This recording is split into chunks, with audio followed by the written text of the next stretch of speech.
In today's episode, what I'm actually going to do is pose a question for you guys, and let's see what the answer is on your end. And do stay tuned. I will give you guys my take on the subject, and it goes as follows. If you were out there looking for a nice off-road project, body on frame, in this case, Toyota product, can you still get something reliable that is worth dealing with in this market for less than $10,000?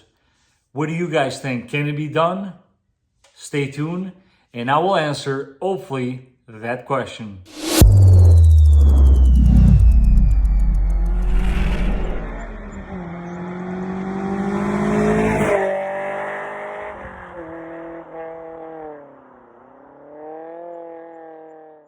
Ladies and gentlemen, welcome back to the channel. This is the Vikings Garage. And in today's episode, first and foremost, I want to apologize for the little break that I took. Honestly, the cold weather here in New Jersey ain't doing me any favors. It's very cold outside. I got this garage door closed here, and I got to be honest with you, I am still very much a little cold here, but that aside, I want to let you guys in on what's been going on with me behind the scenes here with the channel and what I have been trying to accomplish so that I could provide content for you guys. And that's where my question comes into play. Can you still buy a body on frame for less than $10,000 that is worth your time? Well, I'm here to tell you, if you do live in the tri-state area, or better yet, within the Rust Belt area, then the answer is a big fat no. Care to see what I mean? Well, without boring you guys with too much stuff, I didn't really take a whole lot of footage on some of these cars because they were that far gone. But what I did do is take some pictures here and there. Now, let's start with possibility for a project to the channel number one.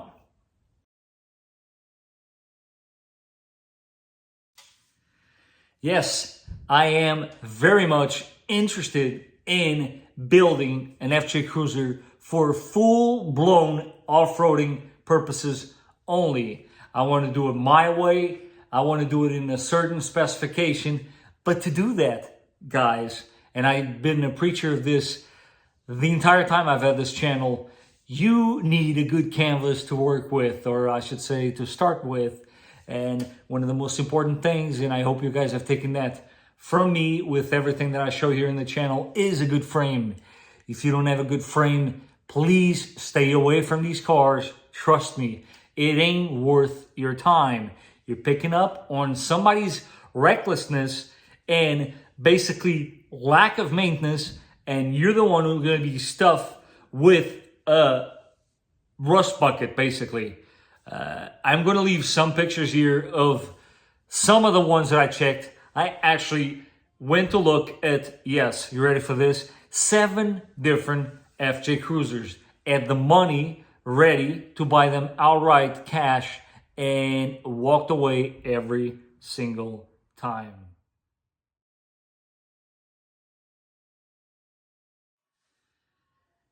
I did also consider this one.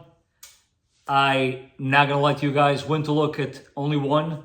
I felt like it was the only one that was worth my time. Did drive an hour and change to go see it after much back and forward with the owner and him reassuring me that it was a good car. Clearly, we were speaking 2 different topics, or I should say languages there, because I kept emphasizing on the frame, but he, for some reason, just his pictures were not very clear, if you catch my drift. And lo and behold, after a long ride on the weekend there to look at the car, within minutes I knew I had just wasted my time, as I did find one of the radius arms in the rear where it connects to the frame just about completely separated, which in my opinion, if the seller is not disclosing that to you, it's almost offensive to us, the buyer. Like, why would anybody even trying to sell a car of that caliber for that price, not cheap, and not tell you that there's this major safety thing going on with it? Just a big bummer, guys. I did try, but that one also did not work out. Now, last but not least, there was one that caught my eye from day one. And from day one, for some odd reason, I just kept going past it. I'm referring to a hat, of course. Marketplace, Facebook, super dangerous place. I'm sure some of you guys know about it. I find myself browsing those ads quite often. What can I say? Window shopping, I suppose. But in this particular case, I took a look back at it, and some of you might recognize this because I did tease you guys on the social media, the community section on YouTube, and even on Instagram. By the way, if you're not following me on Instagram, you are missing part of the action. I post a lot of stuff that's upcoming in there, so do give me a follow on Instagram, and I'll do the same. But as I'm sure you guys know, obviously from reading this, that no secret, I'm going to tell you guys exactly what was the one that I was looking at. Yes, I went to look at the first generation 4Runner. For those of you that don't know, 4Runner started life as basically a pickup. It's a pickup with a hard body, fiberglass in the back. It's really neat. It comes with a roll cage, some seats back there. It is still a two-door. Technically, if you don't know what you're looking at, it does look like a pickup with a cap in the back, but it has seats. It was super cool. I was super excited to do it. I was ready to do it. Read the ad, talked to the guy, broken English, Spanish guy. Fair enough, I give him that. But he forgot to mention, very good point here is that this particular car, although it was 1987, yes, I know, not the desirable 1985, but hey, beggars can't be choosers, right? I was willing to do a 1987 4Runner nonetheless. I think you guys can agree it would have been great. But the ad didn't say much, right? Neat pictures. I get it. You're trying to sell an old car. You're not going to show all the flaws, obviously. But when I get there, and I'm not trying to bore you guys with too much. Again, I'll share some pictures. It had all sorts of body problems.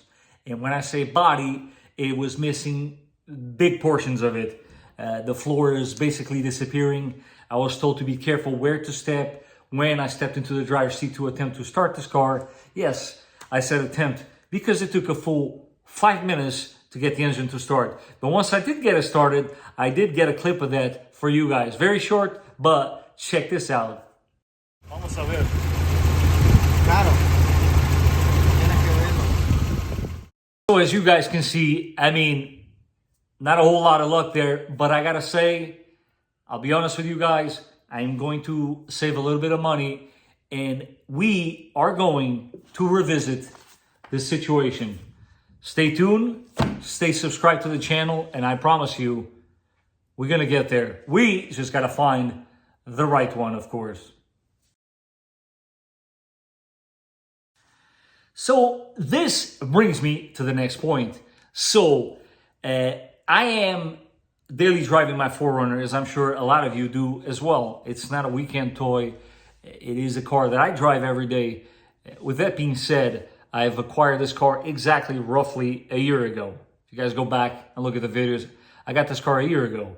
And I did buy it certified pre-owned with 11,000 and change. Well, excuse me, as of last week, this truck has now racked up 35,000 miles. There's absolutely nothing wrong with that. I am not afraid to put miles on my truck because I know what it can do and what it can handle. But it's also my pride and joy, and I'm not trying to beat too much on this thing. I'd like to enjoy it a little more. And I decided not to use it as a daily driver because I've made a statement in the past and I stick to that statement. My son, which by the way, let me go grab him so you can get a better picture. All right. So we're back. Now, JP, how old are you? 4. 4, correct? So that's right. This young man will be learning how to drive in that car. What do I want to do? I want to make sure that it doesn't have a gazillion miles. I want to make sure it has, let's call it less than 200,000 by the time he's, 16? You're going to be 16. driving? You ready to drive the monster truck? So that's the plan, guys. I am currently on the market looking for a daily driver. No, the 4Runner ain't going nowhere, but we are going to make sure that it is in tip-top shape so that you can enjoy it, right? Say bye-bye.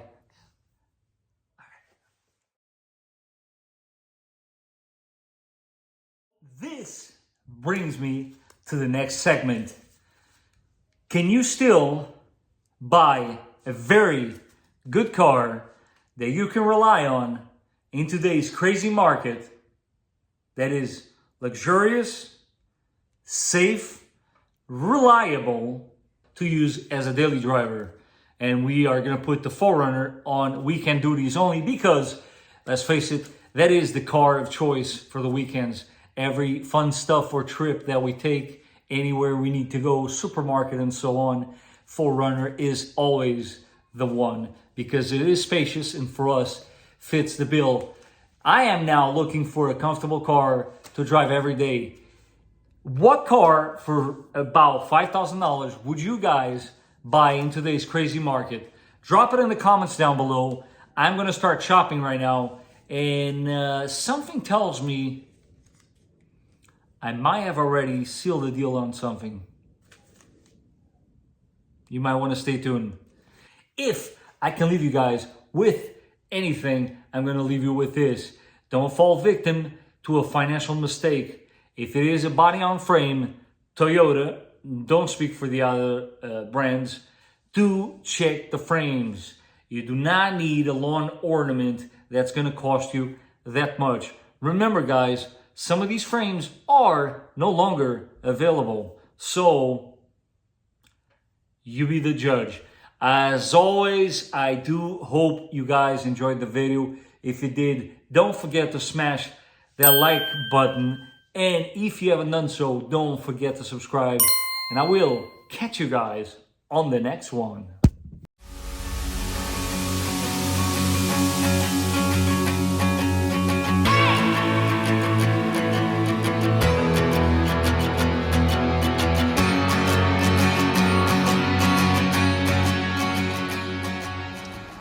So here it is. I have test driven a few of these, and I am here, Pennsylvania. A little bit of a ride for me. It was only about an hour and a half away, but to be honest with you, considering the price that this car has, and I'll show you guys the mileage in a second, along with my findings as far as maybe perhaps these are checks that you guys should be making when looking for a car. Let's face it, it is an older car. It's not perfect. But as far as body goes, this thing is solid. So let me show you the defects that I found on the outside. Small little detail there. I'll have to try to secure that a little better. There was obviously some sort of something going on there, but nothing really crazy. Yes, the paint is starting to fade over here on this fender, but this is, if it is something that bothers me, it's something that can be addressed later on. The important bit here is rust, guys. You always want to look for rust around the wheel wells. Yes, there's like a little something happening here, but again, for the most part, you gotta understand this car is solid. It does have brand new brakes in the rear. The front ones, to be honest with you, if I am going to buy this, I'll probably have to address it at some point. Rear bumper is not too excessively beat up, and again, these are just small imperfections when you consider what this car is and how much they are actually asking for it. Guy gave me briefly a story on who owned it. Antenna is clearly going to be an issue. It's not necessarily retracting, but again, this is what it is. Body wise, the car is never been to a body shop as far as I was told. There is a couple indications here and there that might not be true, but it does have some scuffs here and there.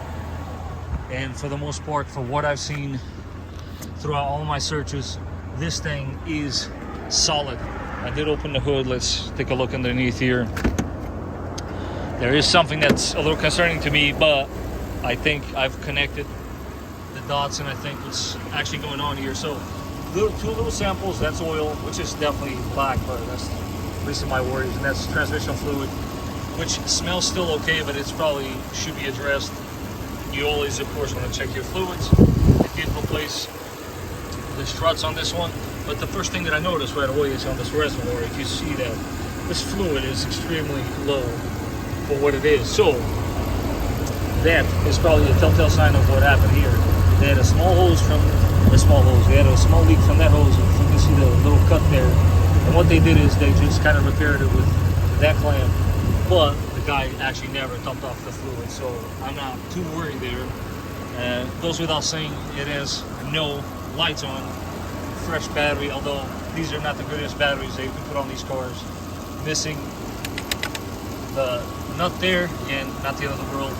Fan a little hard to drive belt. Excuse me, it's very cold here, so I'm doing this on the fly. The drive belt is a little dry, but you know, again, stuff like that to me is minor. As far as interior goes, it's not terrible. You're expected to wear for a car with 20-something years old. Everything as far as power seat works. There's something going on here with the trim that I'm gonna have to adjust. Not really a deal breaker. Let me show you guys the mileage.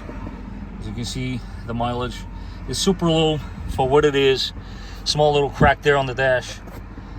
Again, when you really start nitpicking, it is got some signs of wear. This guy is a little lazy, but it's a good sign when you see that the ashtray was not used.